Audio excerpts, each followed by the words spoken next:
So after pulling more of it apart, the top was really pretty good. It doesn't look the greatest, but it was good and solid. And I didn't have a spacer for right in here. I needed to buy one more part to put two together. So, and that part was good and solid. So the elbow was really pretty good. I mean, it wasn't much difference in weight between that one and the brand new one. So it tells you there wasn't much missing. So I put them back together. This is the part that was really bad from here down. I don't know why it hit that so bad, but so the rest is good. We're gonna have to keep an eye on it, probably a year or two, and we'll have to change that.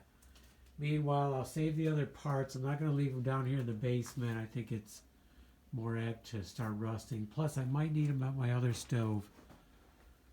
So because that is a 6-inch also, the other one I need to switch. Okay, so we got the fire going, and I'm gonna get washed up because it's kind of a dirty job cleaning up this stuff. And we'll keep it going and get some heat in here.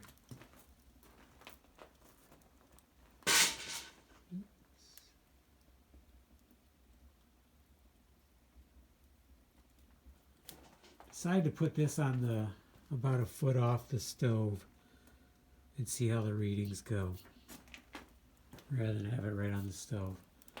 But we'll see which way I like it better.